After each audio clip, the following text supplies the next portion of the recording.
So yeah, welcome for our first meetup for the DevOps Drive. I'm Tom Zaba, and I'm together with Noel.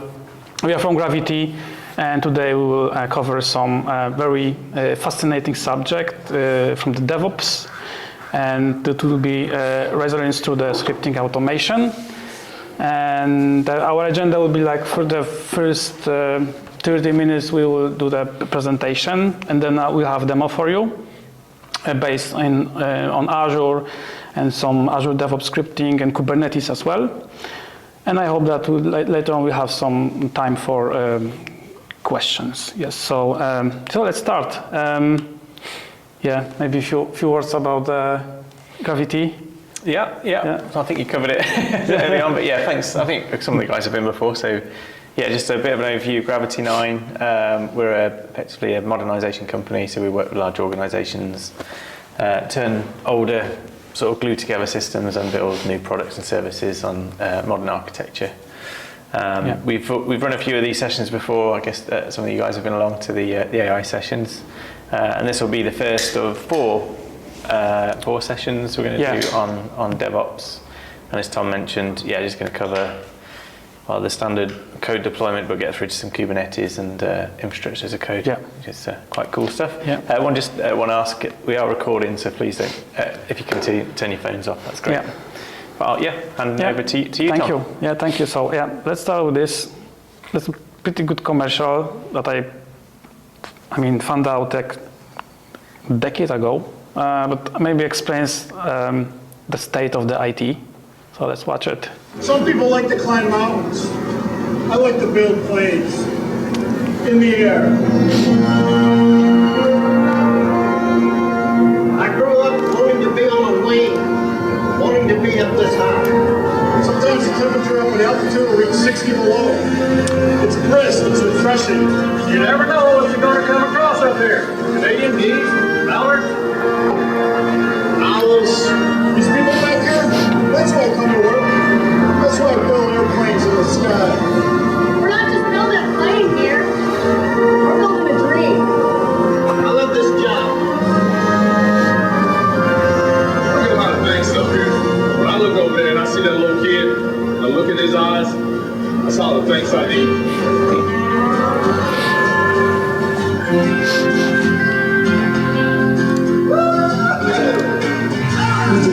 Managing the complexities of the digital economy. Yeah. Some people like to climb mountains.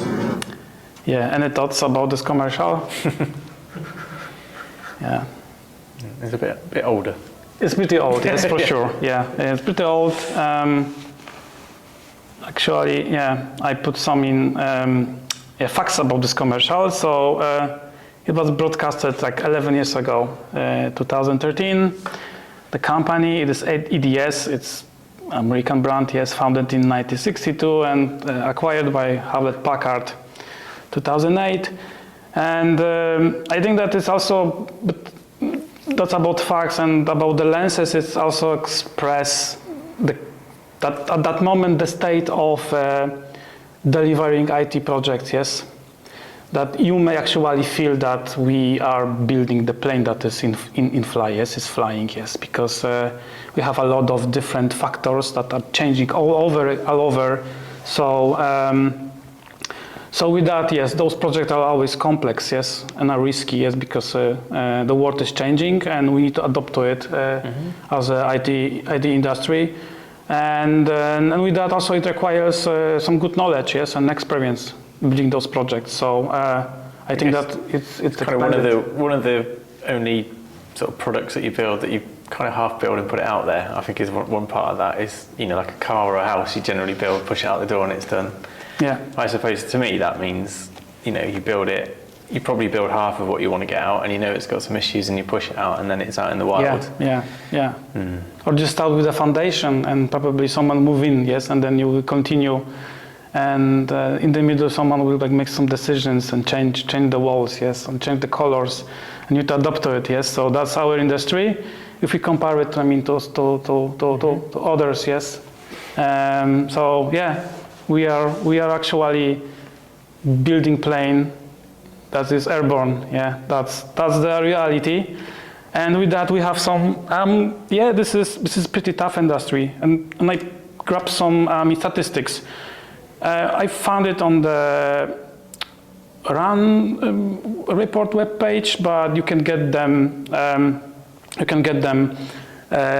Get those reports. And I remember I was looking for those reports. I mean, year after year, and those statistics are not. I mean, not great if you compare it to other industries. So, just from like November 2023. 59% projects are within the budget, 47 are completed on time, 44 are completed with the desired requirements, yes.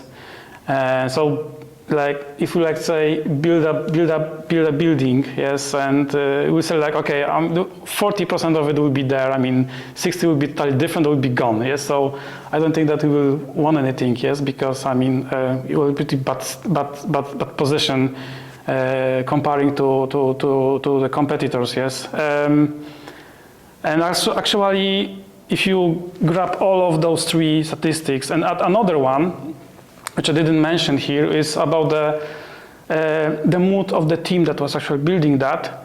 Only half of the projects were truly successfully. I mean, comparing to the clients and the companies that are producing them. So, yeah, that's a very tough industry, right? I mean, again, Do you mean by that? You mean if all the requirements were met in the right time, they didn't spend any more money? I mean, is that? I guess that's what we're saying. It's like 0.5% of projects executed wouldn't hit all of those things. Yes, that's correct. Yes. Yeah. So yeah. So it looks like it's like, are we so bad? Or there, I mean, other things that, I mean, hold us, yes, I mean, to be more successful, yes. So there are some factors that we need to, look through and understand why we cannot compare to other industries like healthcare, automotive, or construction.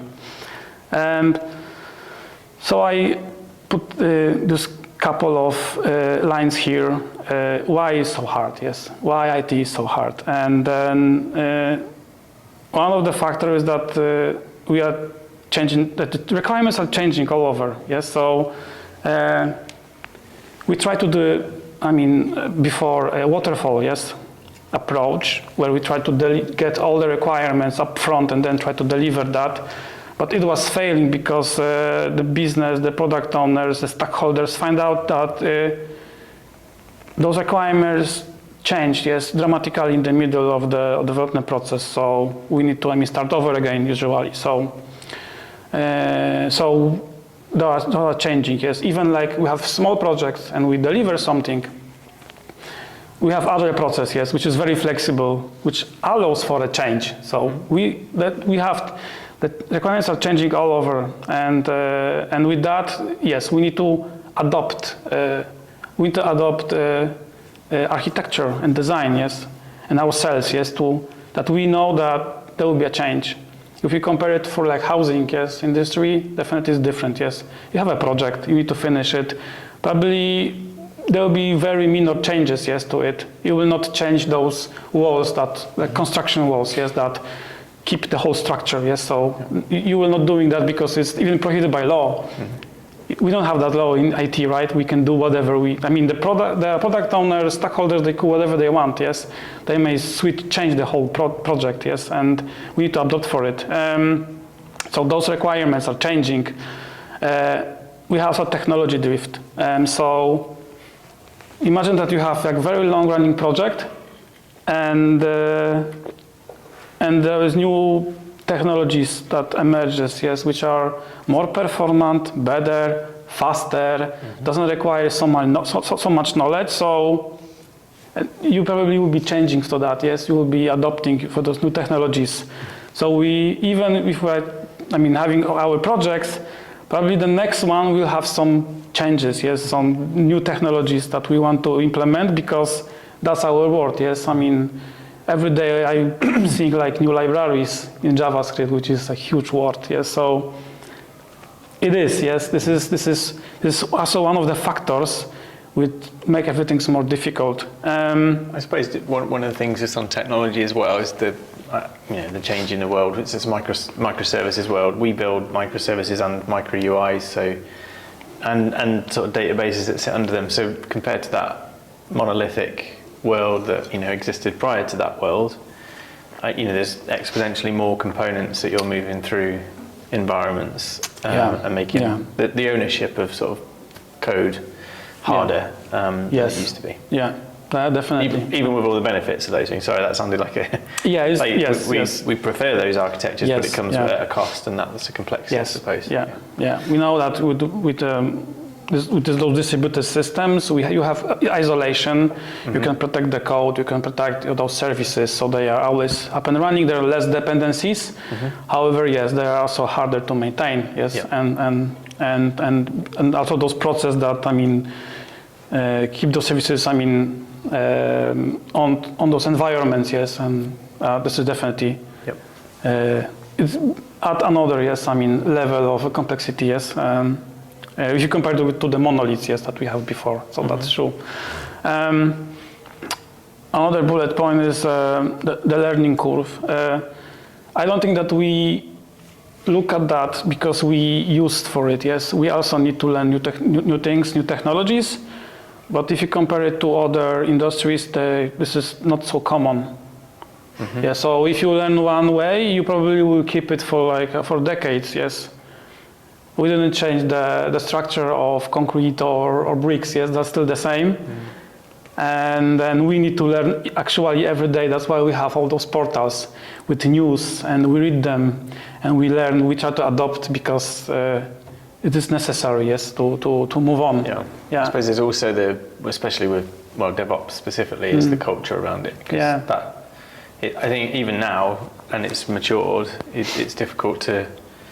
So in some organisations and cultures, it's a hard move to go from I build my thing, I move it over here, and to I'm going to write my code and write my infrastructure code. That's a mind shift, I think, for a lot of individuals, and that's not even a non-technical thing, isn't it? It's like a cultural skill. Yes, and also the DevOps becomes like popular, and also we have this number of tools that also emerging recently, from the community. So so this is we need to adopt them, as well. To deliver faster. So it is something that is also important is tribal knowledge, especially for long projects. We are not able to actually document everything in the way that, when the documentation grows, it will be probably less descriptive and people not understand it. When there's not too much documentation, probably people will try to find some knowledge. So there's always someone that knows more than we have documentation. So we build those silos of knowledge silos in our projects, and probably when those people are gone or they move to another project or another company, we end up with the situation that we have a huge gap that we need to fill. So this is add complexity, definitely. Yes. So and we also forget about that. There's always tribal knowledge, and we need to understand it. Yes. Maybe you also cut through it. I suppose that's part of DevOps, isn't it? To be able to not rely on tribal knowledge, but to make something a bit more standard. And so if someone does leave the team, they don't take the ability to know how to deploy your code with them. It's still with you. And something that show up after pandemic, because we all moved to our apartments, houses, and we start to work remotely. So companies found it this is very beneficiary. So why not to, build up teams, that are spread across, other countries, even continents, So that's put more effort to connect them together. So they're not sitting in the same office anymore. there may be a huge time difference between them. So somehow we need to organize, synchronize, so they can work together, yes, and deliver. So that team spread is another factor that is present, and we have a lot of new tools recently, yes, like, you know, who remember like before that Slack or Teams, yes, it was just different, yes. We have just to communicate right now, we can present, share screen, we have Canvas dashboards, everything like that, because it's give us more more tools actually to cooperate together, even that we are not at the same place, yes. So that's why I believe this is why IT is so hard. Yeah, this is why it's so complex comparing to other industries. A lot of factors that actually make it hard. Yes, and add this complexity to actually deliver projects. Yeah, but I mean, if I can refer to that plane, because we also saw that, yeah, we feeling like we are building the plane that is airborne, and we know that we cannot make those changes, those critical changes, because yeah, if we break something, the plane will probably go down, yes, and kill anyone. So we may be a bit afraid, yes, of changing anything. However, the one beneficiary thing is that we are working in IT is that everything is in an abstraction, yes. Mm-hmm. It's not actually real, in the real that can be replaced, changed, and so how about preparing our world in IT that we can have a new plane each day, or a new fuselage each day, each hour actually. So if you break something, make a critical mistake, we can roll it back and then get it to the previous state. This is possible, yeah. It's finally possible, and yeah, and I want to show you guys that yes, we can do that. So yeah, with that we can actually introduce DevOps. So DevOps is the DevOps actually is just more about just providing a new plane each day or each hour. It's a much broader context, yes. It's more about processes as well and human interaction. But in a nutshell, it tried to connect together development with operations. That was the main goal for DevOps. And with that, we may have a lot of benefits. Yeah, so some of them are like automation. So because we connect those two worlds, so we need to bring more automation, more scripting, more pipelines, more processes that auto-web the delivery. I just mentioned integration and development and continuous delivery. Yeah, connecting to those two worlds together, yeah, we can deliver faster, yes. And with that, we need to introduce tools for collaboration, communication. We get also monitoring and logging, so we have positive feedback from the environment to developers. So yes, that helps, and definitely make our work maybe a little bit easier than we have or had before. I guess in summary from like what you've been just talking through is really trying to highlight the fact that the software development world is complex, difficult, it stops and starts. We're building the thing in the air, so it's never actually determined to say this is what you're going to build, go build it. It's a continuous, it's iterative, but it's also a little bit of trial and error and doing a little bit of time. And so that's why we need these tools to help us deliver and deploy the code or the product that we're trying to build in a way that doesn't take a long time to do that. So we can be rapid about deploying things out into the environments, not have to worry about those environments, and actually build those environments as we go. And I think that's what you're about to tell us how we do it. Yes, yes. So we talk about this plane. We can have each day a new plane or each hour, but before we can do that, we also need to have something called versioning. And we are doing versioning for some portion of it. So as you can see here, we have a couple of items. And I imagine that we always version our code.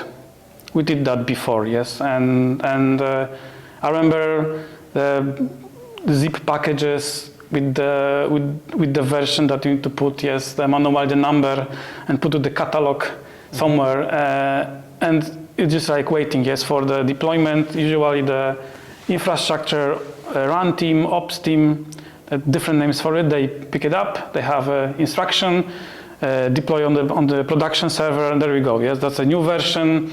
If something bad happened, they can always rewind it. So what they do, they usually can grab the previous package, redeploy it again, and then this is how it was before without pipelines. Yes, so we always version our code. Then we have like repositories. We start to use Git with tagging, branching strategy, different ways how we can control that. We have a commit hash, so that becomes a standard. Yes. A couple of years ago, we start to Dockerize, yes, and containerize our code. So the same story with Docker images, we can tag them with the versioning. So yes, we actually are doing that, yes, for the code. Same story with databases, yes. We have, usually we're even not aware of that, but when you start to use database on a cloud, there definitely is a backup. Even that you are not aware of it, the cloud, the vendor is doing the backup for you, the snapshot backup. You can also configure your own backups.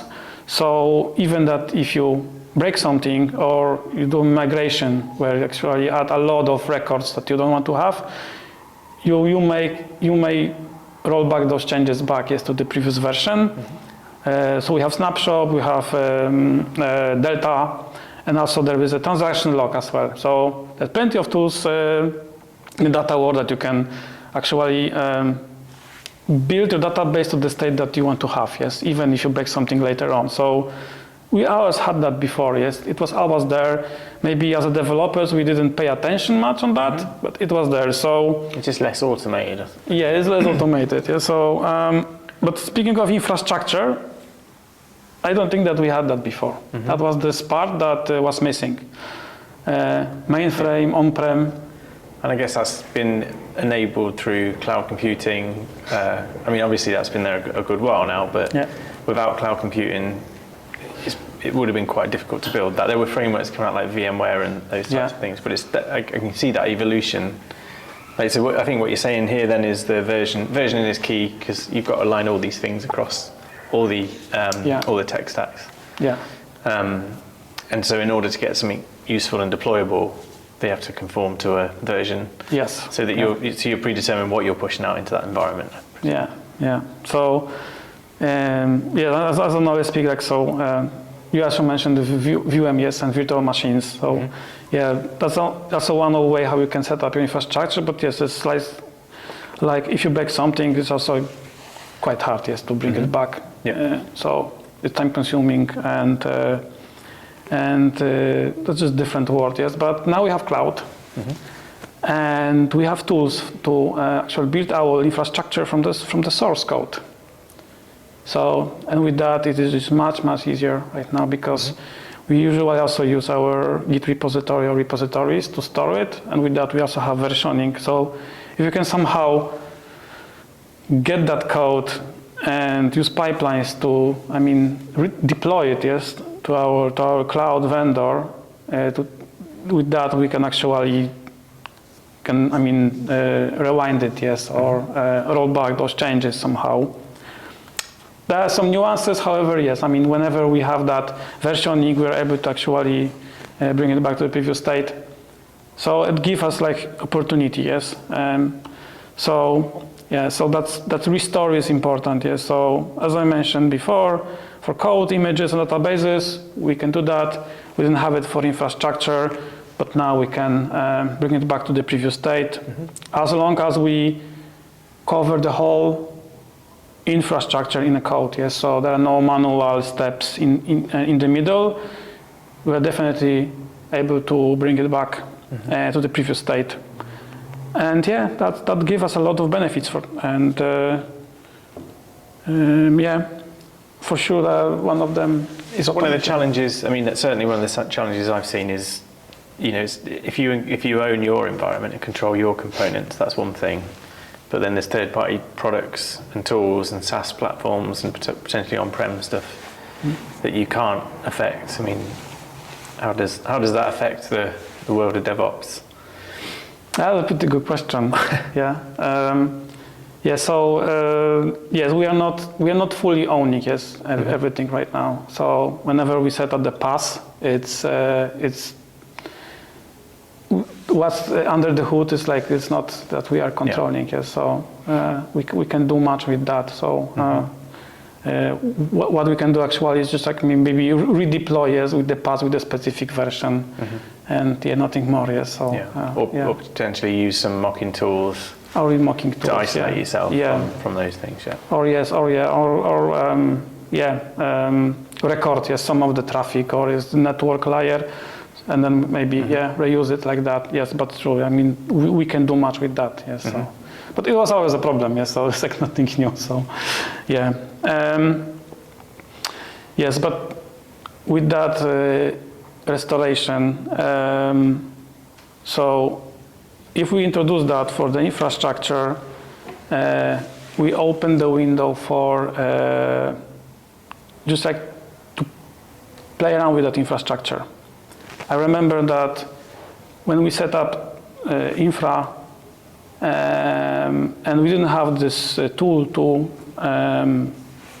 bring it back to the previous state, usually we lock the door and access to it, because we know that if we start playing around on that, we may break it. Yes, we break something, we make a critical mistake, we can turn down the whole infrastructure environment down, which will have massive consequences. So we can still see like in the IT companies that there's an infra team or department, they have their own keys. It's like all the doors are shut. You don't have access to them because but it's like they're afraid, yes, that you may break it, yes. So you are not allowed to play around, yes, to test something. And with that, we are closing the opportunity to evolve the whole system to make it more performant, yes, to test something out. And with DevOps, and when we have versioning, and we can actually bring it back to the previous state, we are allowed to do it, yes, because we know whenever something breaks, we can always bring it back.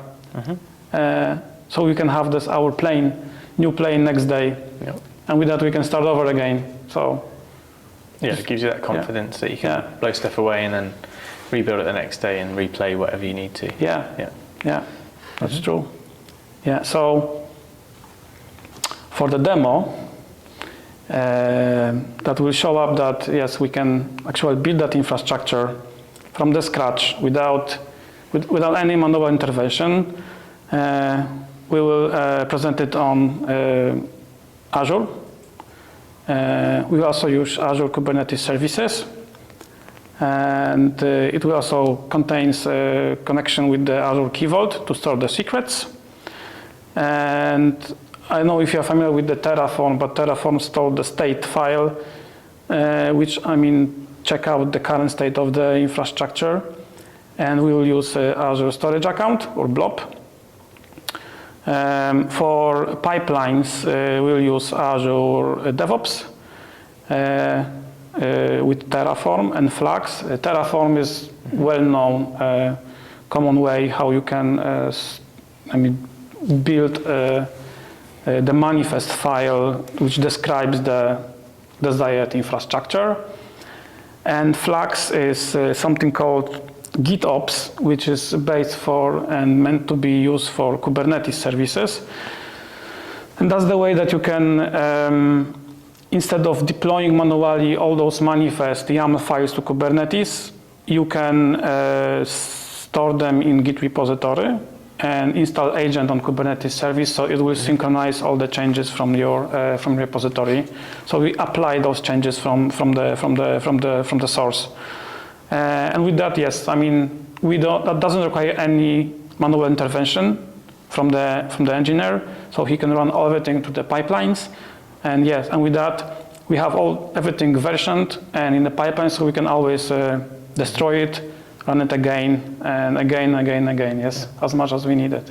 And so I suppose that those sort of tools there. I mean, that's available. So we called out Azure and Key Vault and those things. If you're familiar with this world, then you'll know that there's equivalents in AWS, for example, where you might use key management rather than Key Vault or S3 for cloud storage. But yes, the bucket. I think the key is AKS, isn't it? Because there's a Kubernetes service in most cloud Yeah, providers. they call it Amazon Kubernetes, something like that. So it's like always an alternative because Kubernetes is very popular. So each cloud vendor, I mean, there's definitely a resource, where you can build up your Kubernetes cluster. I suppose the other thing to call out is really what Tom, I think, is going to show today is to walk through deploying those components. But it's not to say you couldn't use cloud environment. DevOps is really about being able to build your code, build your infrastructure, irrelevant of what that infrastructure is, whether it's a Kubernetes cluster or an Azure function or a Lambda into AWS. But the idea is that you can build everything. You don't need any manual hands on the portal, and I suppose that's the key here. But we're using Kubernetes because we like it, and we like Kubernetes, and it's very popular recently. And I mean, everyone is seeking for that knowledge. So yes, Kubernetes as our runtime. And DevOps, because we also using DevOps for projects. But yes, if you use GitHub Actions, it's still the same. Now everything is YAML based, so even like migrating those pipelines to different tools, like it should be also quite straightforward. Yes. Yeah. I wonder if you could go back to the slide just previously, just to call out, because we're going to walk through I think it's the previous one. Oh yeah. Those things. So code is code. We're going to deploy our code. We're going to compile it more than likely, so as part of a build and continuous integration. Images are Docker images. That represents the sort of immediate environment of the application that it's running in. Is that correct? Yeah. Our database is relatively straightforward, and then the infrastructure is where we put that stuff. So just sort of looking back to the demo, infrastructure is Kubernetes and anything we're going to set up and stand up and using the Terraform scripts to generate the infrastructure. Our code will be deployed. We haven't got a code version on this version, but we'll, in subsequent sessions we will. And so the images would be the Docker representation. So just to call that out, I suppose, just as we get into the demo. Yep. Over to you, Tom. Yeah. So about the demo and design, it contains 3 pipelines. The first pipeline will deploy a fresh Kubernetes cluster using Terraform to Azure. It will also pull some data from the Key Vault, like secrets, configuration. So with that, we also, as we can see, we introduce security, yes, because the engineer doesn't have access to those secrets, yes, to the environment. So all the keys are locked. The pipelines actually has access to those keys. So we can run the pipeline. We to pull those secrets, configurations, connection strings, and using those connection strings, we actually deploy a Kubernetes cluster. Here we have a service. We have service principal to Azure, which is stored in a secret, which only the pipeline has access to. So. And with that, we're increasing the security because the engineer doesn't have it. So, not able to do anything. And any manual work now is pretty common that the engineers have only read-only access to the UI. Everything is happening to the pipelines. You can check, debug, check logs, check if everything is present. But you are not allowed to do any changes manually because you're just breaking the contract, yes, then later on. So if you want to rewind it, run them again. If you do anything manually, probably something will be missing, yes, so not everything will be working as desired. So so we store those secrets in Key Vault, in the place where we store them secretly and securely. The second pipeline will introduce GitOps flags. We're using flags. It's one of the tools. There are 2 tools actually on the market. There is Argo CI and Flags. Flags will install an agent on Kubernetes cluster with connection to our repository, and that agent will pull all the YAML manifest files and deploy all those resources in Kubernetes that are located in a specific folder. And at the end, because we are also installing ingress controller, that's the controller that allows you for any inbound traffic to Kubernetes cluster. We need to add a DNS entry to the IP address, so it will be visible not through the IP address but with the DNS name. So it just like looks better, for the demo. So let's maybe start then. So let me switch.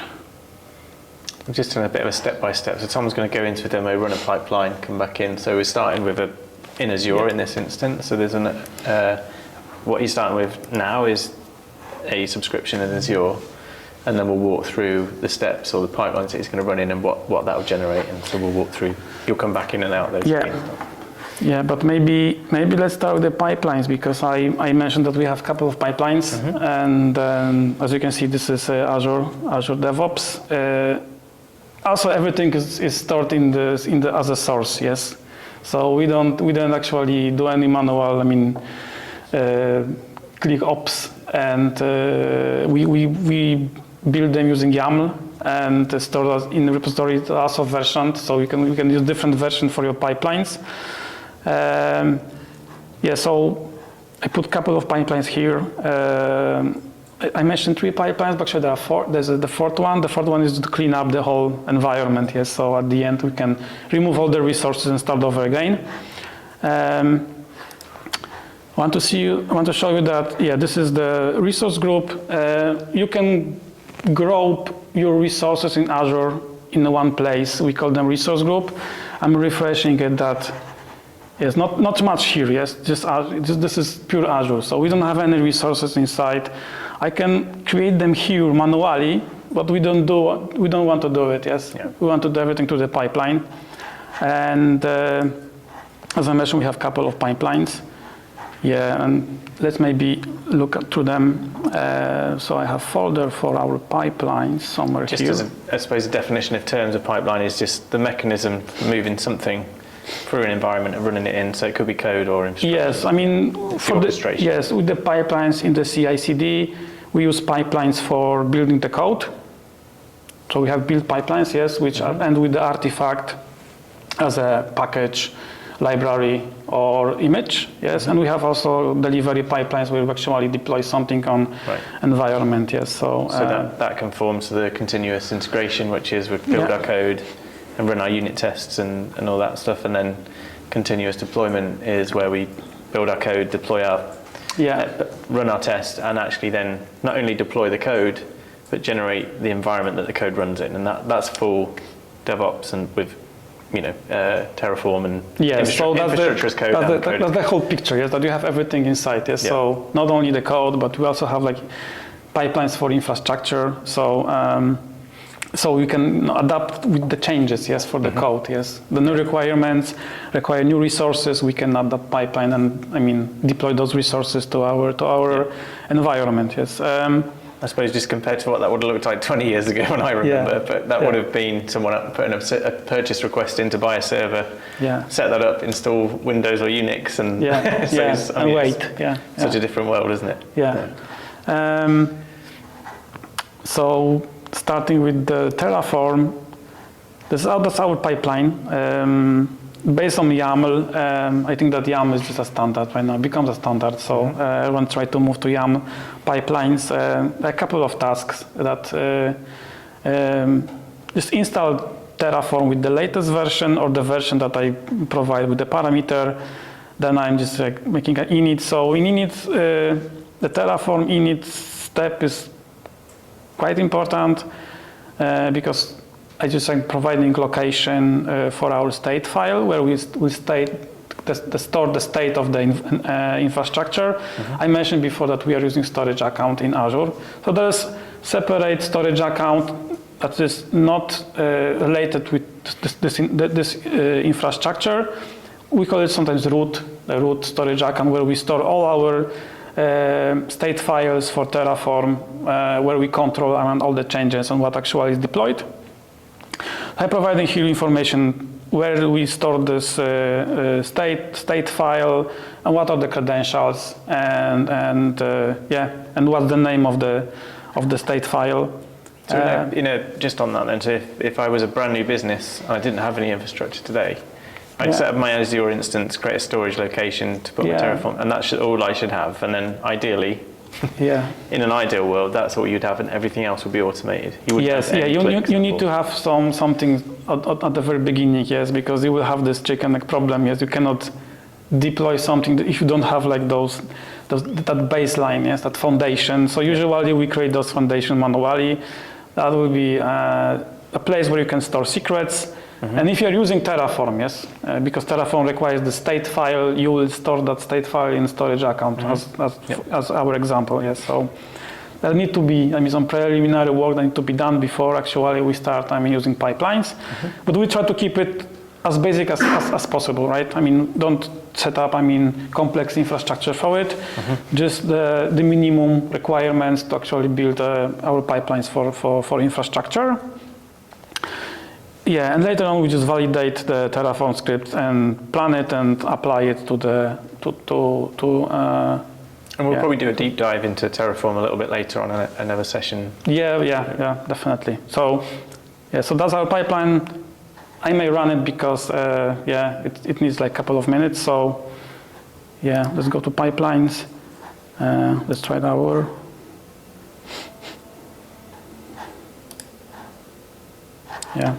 I have a couple of parameters. That's the name of my cluster, and I'm using the latest Terraform version. We can add many parameters as we want, so this is just for simplicity. I put 2 of them, and let me just run it. And that cluster doesn't exist yet? Yeah, I showed it, I believe, before, so I tried to refresh it here. It's like, nothing inside, yes, so there's no resources, so we need to give it like a couple of minutes, and then and Terraform should, create those resources for us. And using that time, let's maybe move to the second pipeline, which is a bit more complex. Should we just show the picture of what will be generated? I know it's fairly fundamental, but on the slide there. So I have it here. We can probably run through them all and just explain step by step. Yeah, we can go through like that. Okay, so hold on. Let me just load that. It should pop up or not. You can see why it would become much more of an organized. I know so many organizations that would love to have started there, like from scratch, and not have people clicking in the portal at all. Like start from your very day one in your new Azure or AWS environment and have everything automated from a script. Yeah. Because it's easier to standardize. There's no common mistakes. You can standardize naming conventions, those sorts of things. It's just such a clean environment, and the ability to burn it up and down. Yeah. So this is how we started. Yes, we have the Azure without any resources. Yes, so nothing actually inside, no resources. We just run the pipeline. Our next step will be adding a Kubernetes cluster, but it will be empty. So there will be no resources deployed in Kubernetes cluster. So that's just infrastructure deployed. We've got Kubernetes out there. Yeah. So no services, no additional resources that help out to monitor all the traffic or add certificates for SSL encryption, for example. So that's our first pipeline. And when this is deployed, the next step will be to deploy Kubernetes resources using the Flags and GitOps approach. So we'll deploy that agent. GitOps agent will pull all those resources from our source repository, and it will start deploying all those manifests in Kubernetes. And several resources there. Prometheus is for monitoring. Ingress controller is for routing the traffic, because whenever you set up the clean Kubernetes cluster, there is no connectivity. So you need to build it up. And so there is ingress controller that will give us the possibility to actually route the traffic from the external world to services inside the Kubernetes. And there's also set manager, which I have added, because if you want to expose your service to the external world, you need to have a DNS name and a certificate. Yes, SSL certificate. There is a Let's Encrypt community that exposes free certificates. So you don't need to pay for them. You can get them for free. There is a service that allows us to call that service and get the certificate inside the Kubernetes. So we can actually build up our all our endpoints, yes, with the valid certificates. So it's very popular, and I know people are happy using that because you don't need to pay for them and refresh them each year because the cert manager will do it for us. But we'll deploy a bunch of those services. However, we still don't have this entry DNS name. So, and because why we have a separate pipeline for DNS, because we don't have the IP address unless we deploy the ingress controller. This ingress controller will create another IP address in Azure, and with that IP address we'll have inbound connectivity. But in order to have a DNS, not only IP address, we need to run another Terraform script that will add a DNS entry for that IP address. And that will be the last pipeline, which will give us this connectivity. I hope that we have something here. Let's find it out. See? We have our Kubernetes service, so it's creating. We can check the pipeline. The pipeline finished. 3 minutes, 47 minutes to create a basic Kubernetes cluster. A pretty good time. So I believe it's very basic cluster. Yes, I mean if you have more nodes, more resources, that took more. But I don't think that you will be able to do the same using clicking in the Azure. It's just it's very performant. So we deploy it. I can show you plan. When you do plan, you also see all the resources that will be created with the Terraform. So all the pluses in green. This is what we are actually creating. So looks like our Terraform is doing a lot of job. So and good work for us. So yeah, everything is there in place. Let's do a pretty quick check what we have inside. So let's go to that cluster. It's running. We can check node pool. Yeah, it's deployed. I think that we are good. So go to the step 2. Okay, so let's try it. Yeah, so again, I have couple of parameters. Environment, I will focus on that just after I run it. I added my cluster with the 0-1 number, so I'm adding it here. And also using the main branch. And yeah, and let's run it. This is DevOps. This is someone deploying their code. Yeah, so yeah. So the beauty of it is that we can prepare all the source in the Git repository by the other team, and then if we are pushing to higher environment, someone else can actually execute that pipeline. So also we split the responsibility. With that also we increase the security, right? Because there's no one that actually has all the keys to the kingdom, so only several people can actually do some portion of the work. So this is running, and for GitOps, it is a bit more complex. I mentioned that I have my cluster. So this is the flags folder when I store all the manifest files, YAML files for Kubernetes. And I mentioned one of the parameters was training, because I have the training folder, because I have many different clusters. And with the pipeline, with the parameter, I can provide okay, this is training, but the other will be production. So the script will go through those folders and will find the folder with the name, with the parameter, and deploy all those resources inside that folder. So I have my training. I don't want to go deep dive for the GitOps because it's a very fascinating subject, but maybe not this session. But it requires some notation or way how you describe all your manifest files. You need something called customization where we listed all the files and folders that need to be synchronized with Kubernetes.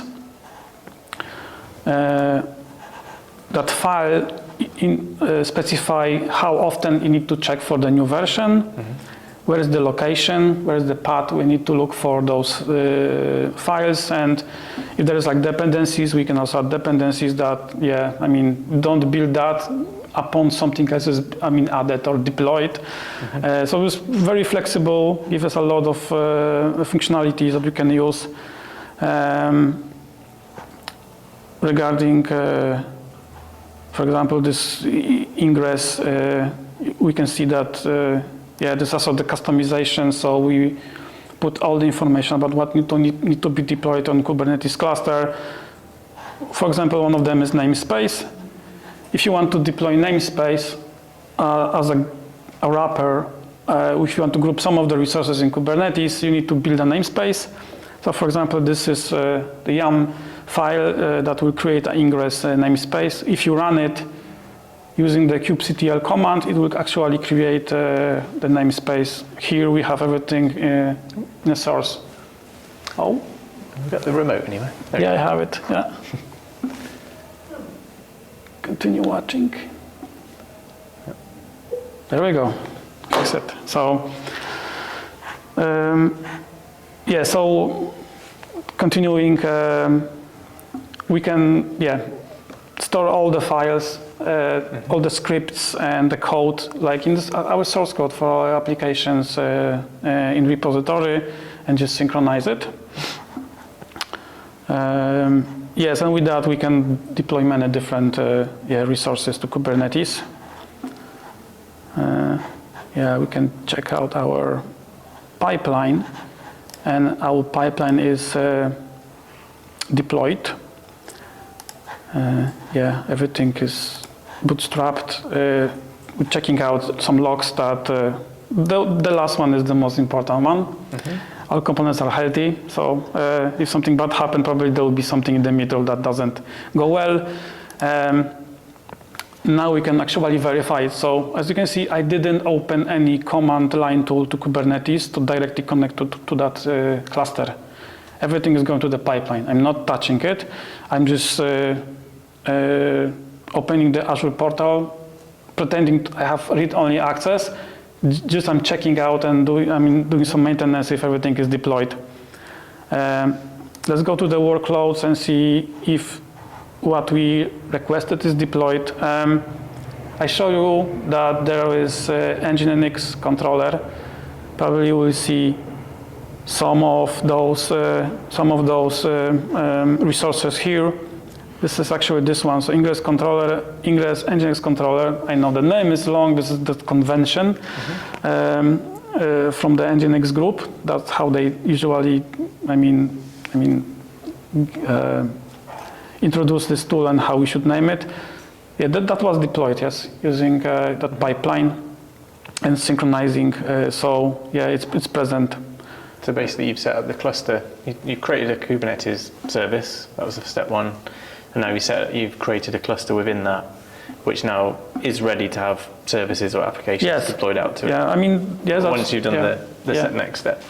So we deploy some basic, resources inside Kubernetes, to be able to actually later on deploy some services. But still, we don't have that exposure to the world. And I believe I have the web page. This is the address.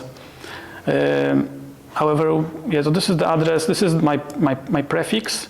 That's the PLG9 aka 01. We name it with 01. And if I try to open that on the browser, I'm not able to. Yes, so Safari can find that server. So it's not. So it's still not exposed. Yes, even if you deploy something. I want to show you how I get that name. You usually can get that name from the cluster configuration or properties. So now we go deep dive to the resources that actually Azure created for that Kubernetes cluster. That's all the resources that are needed to actually instantiate a new cluster. So there's all those building blocks are also, available if you want to do it manually. We have routing tables, virtual networks, load balancers, disks, and virtual machines. Yes, so it's like not as like something the magical resource that do everything. It's built on top of the on virtual machines. Yes, in Azure, it's the same story in AWS. So there is nothing fancy there. They use Linux, Ubuntu, usually Ubuntu or Linux machines to build those clusters. So we have only one IP address. This probably will be for the outbound. And yeah, this is all. There's even tag for it, so outbound IP. So we don't have this connectivity to the cluster. So this is something that we also need to build and to the script. Yeah, so let's go to the third script. This is the final script that you're just going to effectively you're attaching out a public DNS on the. Yeah. So you've created a cluster. You've got a running cluster with pods that you could deploy your say microservice to. Now you're going to hook up that edge of Kubernetes to the edge of effectively to the edge of Azure and give it a DNS name that you can then reference. Yes, that's correct. So let's run it. Yeah, this is our Kubernetes cluster. Also using the latest Terraform version. Yeah, I need to wait a little bit, because that's Terraform, so you need to connect, plan, apply those changes, and I can show you also how that Terraform scripts look like. I have a separate folder for Terraform scripts. Usually this is the structure for Terraform script. So this is information about what we want to deploy. This part is for the AKS cluster or Kubernetes cluster. That's the convention for actually all vendors. So we start with the vendor, that's Azure. Then we want to deploy Kubernetes cluster. We name it and we provide, few parameters. Yes, how we want to name it, and then we can run it, apply it, provide credentials, and Terraform should create it for us. So. For the DNSs, that's our another Terraform script. This one is more tricky because it needs to find out the resource that is already deployed, and we need to find that IP address that is present, and then add the DNS name. So we are reporting resources, and then this line 55 to 62, we are actually assigning the DNS name. Yeah. So this is the last part, is domain name label. So this is the name of our cluster. We want to have that DNS name. Yeah, it's also finished. Oh, yep. So let's see all the changes. So domain name label, this is our DNS name. As you can see, there's this small plus there. It means that nothing changed, but this part was only added, yes. And we apply that. Let's try to find out if we have a new IP address. There should be IP address. Oh, there's a second IP address here. If we open that, this is a specific way how we, to check configuration for IP. Our DNS name label is present here. So it was added, and I believe now in a minute, it's not yet here. Yeah, we should have that web page from that.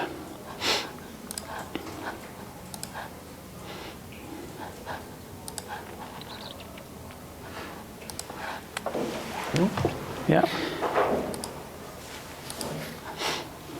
Any questions on those?